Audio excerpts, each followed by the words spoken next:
Coucou à toi Bijou, c'est Kwamrak, je suis toujours guérisseur, masseur et formateur. Et oui, ça n'a pas changé.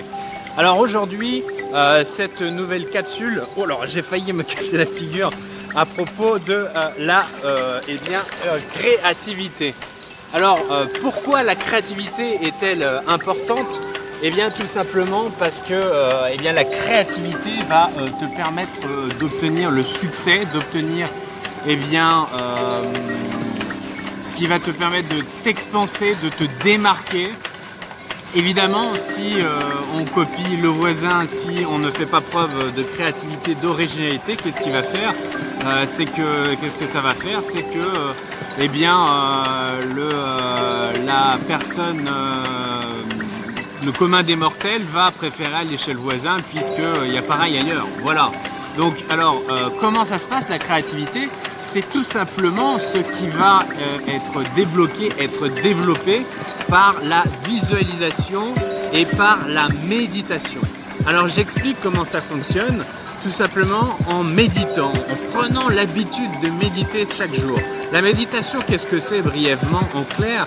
C'est le tri dans ses pensées, c'est-à-dire qu'on compartimente son cerveau en fait, et toutes les cases qui pourraient être obstruées et faire en sorte que le disque dur soit lent et soit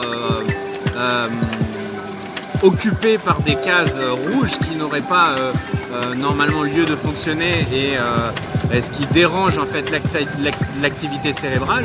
La méditation, va compartimenter, va faire le tri dans toutes ces cases de votre cerveau pour faire en sorte que de 100 pensées à la seconde, vous allez passer à 50 pensées à la seconde, mais qui vont être beaucoup plus puissantes, beaucoup plus pertinentes et beaucoup plus créatives. Évidemment, quand un ordinateur il est complètement ralenti, vous lui demandez de faire telle ou telle tâche, il va ramer comme un cosaque.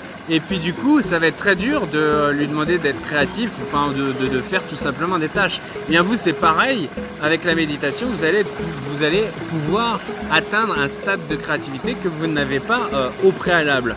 Et bien la visualisation, c'est pareil, à force de visualiser,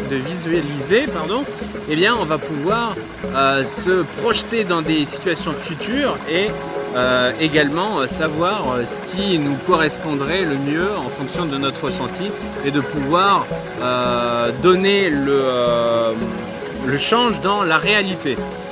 Alors ce que je voulais dire, c'est que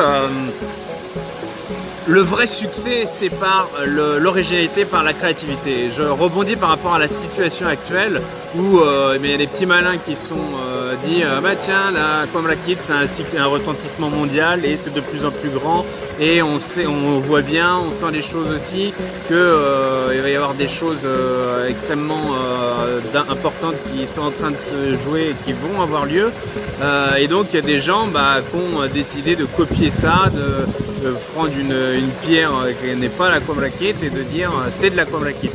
Et bien ça, c'est quoi? Est-ce que c'est de la créativité? Ben non, tout simplement non, c'est de la copie. C'est-à-dire qu'on prend quelque chose qui est déjà préexistant, on en fait, on se l'approprie, voilà. Et du coup, si le succès il y a, c'est un petit succès et il reprendra très vite puisque le poteau rose tôt ou tard est découvert. Même si on peut tromper 1000 fois une personne, on ne peut jamais tromper une fois 1000 personnes, ce n'est pas possible. Voilà, je terminerai par ce beau dicton. La capsule fait un peu plus de 3 minutes, des 3 minutes habituelles. Tiens, je vais terminer avec un travelling, voilà. Et puis je vais te demander de faire ton tour sur la chaîne de Sandra et tout s'envole, c'est incroyable. C'est la tempête, c'est le typhon en Thaïlande. Voilà, c'est bien, ça fait du bien, on va avoir un peu de pluie peut-être. Voilà, je sais pas ce qui se prépare. Et donc voilà, c'est juste en dessous pour la chaîne de Sandra qui est une somptueuse cartomancienne qui a la justesse, qui a la pertinence et l'humanité.